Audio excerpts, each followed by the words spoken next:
जय माता दी मित्रों, मेरा नाम है पंडित प्रकाश जोशी और स्वागत है मेरे YouTube चैनल एस्ट्रोआज में। मित्रों, 22 मई 2020 में शनिदेव की जयंती आने वाली है और शनिदेव 24 जनवरी 2020 में मकर राशि में प्रवेश किया था, जिससे कुछ राशियों के लिए शुभ थे और कुछ राशियों के लिए अशुभ उनका प्रभाव था।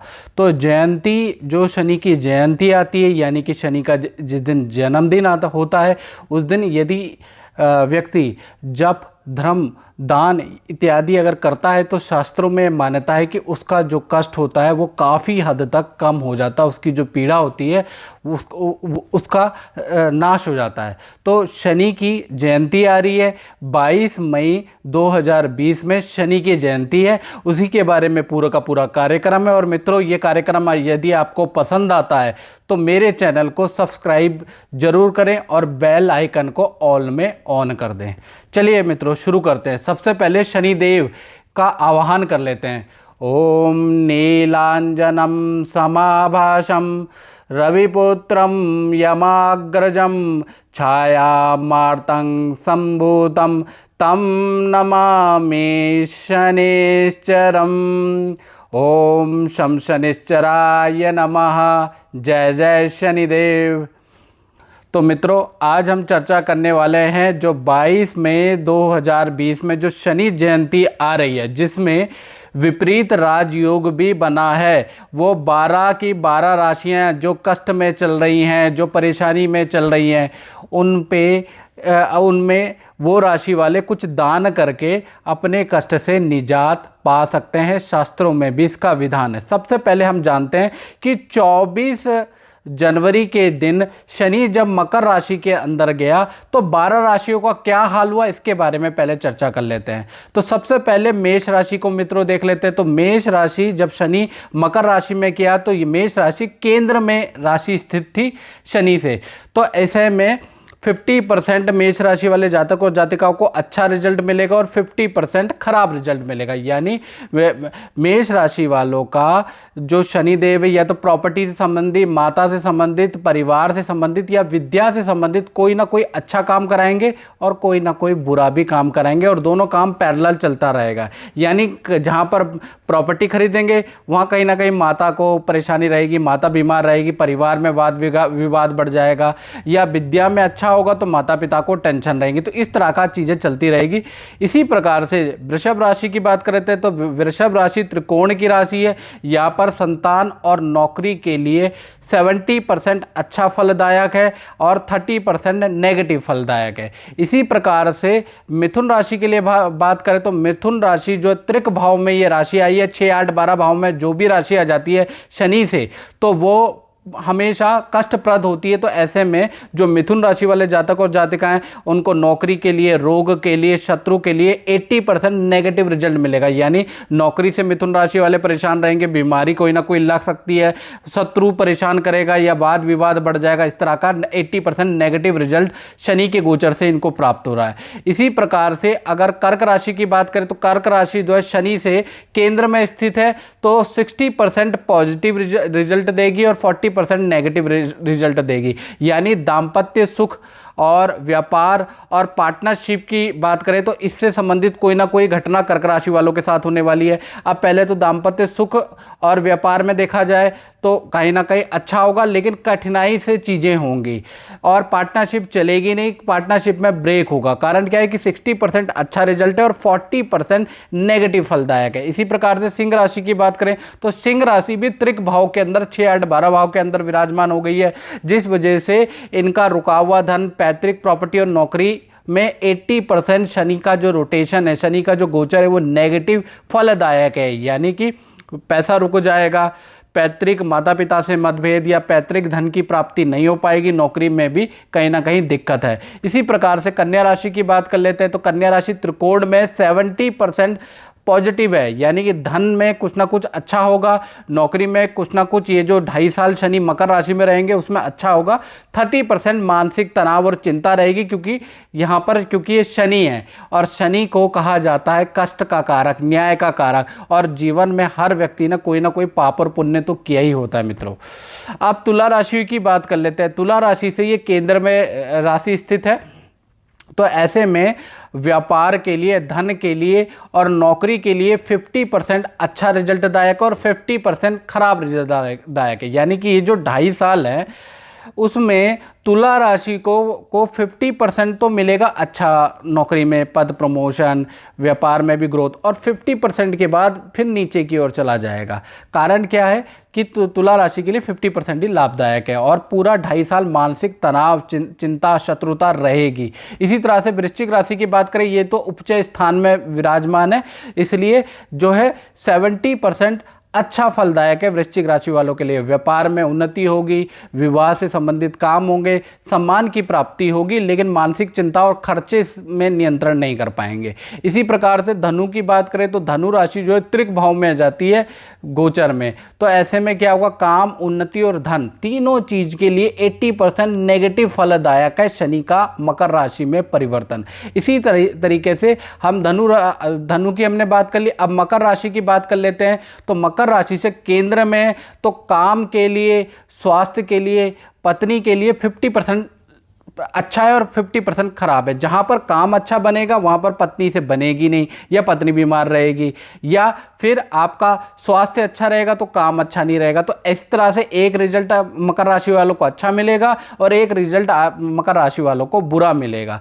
इसी तरह से कुंभ राशि की अगर बात करें तो कुंभ राशि वालों के लिए 70% पॉजिटिव फलदायक है, यानी कि कहीं ना कहीं काम के लिए अच्छा है, संतान के लिए अच्छा है, दाम्पत्य सुख के लिए जो 24 जनवरी से शनि रोटेशन में आया है वो काफ़ी लाभदायक है। इसी प्रकार से मीन राशि की अगर हम बात करें तो मीन राशि के लिए 60% नेगेटिव फलदायक है शनि, यानी कि काम के लिए, मकान के लिए, परिवार के लिए काम में बड़ी टेंशन रहेगी, काम छूट सकता है, काम में डाउनफॉल आएगा, प्लस मकान के अंदर भी अगर मकान का निर्माण करा रहे हैं तो बीच में रुक जाएगा। इसी तरीके से परिवार में भी लड़ाइयाँ होने लगेंगी। 60% नेगेटिव फलदायक है। तो ऐसे में जब ये 12 राशियों का पॉजिटिव और नेगेटिव मैंने बताया, अब इसके बाद जो शनि जयंती आ रही है जिसमें विपरीत राजयोग बन रहा है, यानी कि नेगेटिव को पॉजिटिव में करने वाले क्षमता, ऐसा दुर्लभ योग शनि जयंती में बन रहा है। तो ऐसे में आप कुछ उपाय करके शनि देव को प्रसन्न कर लेते हैं। मित्रों, ये इसी प्रकार है जिस प्रकार से मान लीजिए आपका कोई मित्र या आपका कोई संबंधी आपसे बहुत नाराज है और उसका जन्मदिन है और आपको पता चला कि उसका जन्मदिन, और जन्मदिन पे आप उसको कोई गिफ्ट दें, उसके घर में जाके उससे विशेष दें या उसे फ़ोन करें नाराज व्यक्ति को, तो वो बहुत खुश होगा और आपको बहुत अच्छा आशीष देगा। इसी प्रकार से जब शनि आपसे नाराज है तो क्योंकि शनि कर्मों के मालिक हैं और कर्मों के अनुसार ही शनि कष्ट देते हैं। कोई भी व्यक्ति ये जो भी कष्ट भोग रहा है वो ये नहीं कह सकता मित्रों कि उसने बुरा कर्म नहीं किया है। आत्मा से आप पूछें कि आपने बुरा कर्म किया है कि नहीं किया है, क्योंकि शनि कभी भी नाजायज किसी को भी दुख नहीं देता है। आपने कर्म किया, आपने या तो माता पिता को अपने हर्ट किया है। अक्सर क्या होता है कि हम लोग अपने कर्मों को ही मान लेते हैं कि हमने कोई बुरा और अच्छा कर्म, हमने तो कोई बुरा कर्म किया ही नहीं। हम ये नहीं देखते कि हमारा माता पिता के साथ में रिलेशन कैसा था, हमने माता पिता का बुढ़ापे में सेवा की या नहीं की, हमने ये नहीं देखा, हमने भाई बहनों का उसके बुरे समय पे हमने उनका हेल्प की या नहीं की, या कहीं हमारे घर में तो राजयोग है, हमारी पत्नी तो बीमार नहीं चल रही, क्या पता हमारी पत्नी को हम कष्ट दे रहे हो जिस वजह से हमारे पे ये दिक्कतें आई। तो अक्सर लोगों का ये प्रश्न होता है, अक्सर लोगों से मैं बात करता हूँ, लोग मुझे बताते हैं कि गुरुजी हमने तो जीवन में कोई पाप ही नहीं किया। तो बिना पाप के मित्रों शनि कभी भी नेगेटिव फलदायक नहीं होता है।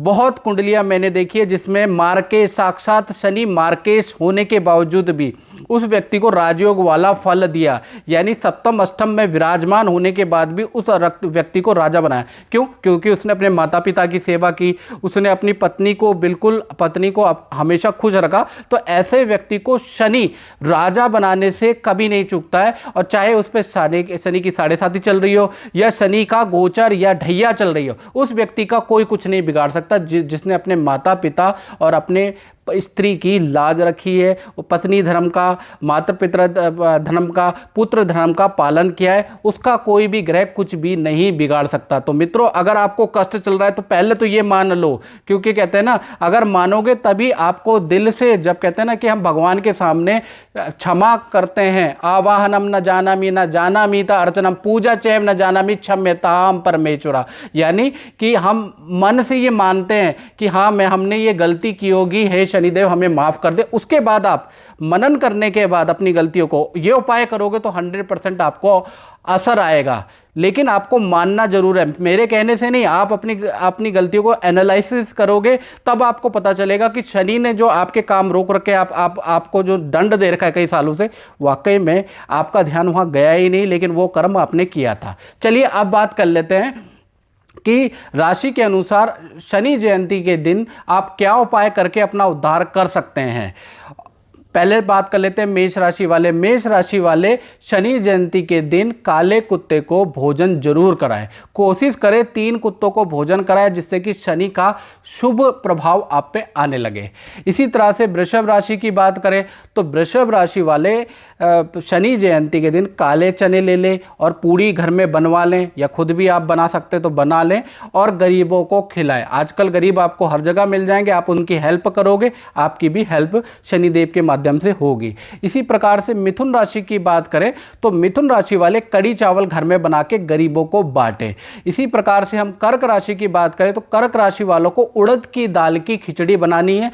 खिचड़ी के 2 हिस्से करने हैं, पहला परिवार के लिए, दूसरा आपको क्या करना है, गरीबों को दान देना है। यानी कि खुद भी वो खिचड़ी आप लोगों ने खानी है और गरीबों को भी दान देना है। अगर आप ऐसा कर लेते हैं तो आपका जो कुप्रभाव है, जो टेंशन है, वो दूर हो जाएगी। इसी प्रकार से सिंह राशि की बात करें तो सिंह राशि वालों को पहना हुआ कपड़ा काला या नीला, लेकिन बिल्कुल का फटा हुआ कपड़ा नहीं होना चाहिए, ठीक ठाक कपड़ा होना चाहिए, नया जैसा लगता हुआ होना चाहिए। 1-2 बार पहना हुआ जो कपड़ा है, जिसमें आपने ठीक तरह से प्रेस और धो के आपने वो रखा हुआ है, काला या नीला कपड़ा किसी गरीब को दान दे। अक्सर क्या होता है, जब ये उपाय हम लोग बताते हैं तो आप क्या करते हैं कि घर के 7-8 साल पुराने कपड़े दान देने लग जाते हैं। वो दान नहीं लगता, क्योंकि शनिदेव ऊपर देख रहा है, वो देख रहा है कि मेरा भक्त कितना कंजूस है, कि दूसरे के लिए तो उसके पास बिल्कुल भी दया नहीं है और मेरे से उम्मीद करता है दया की।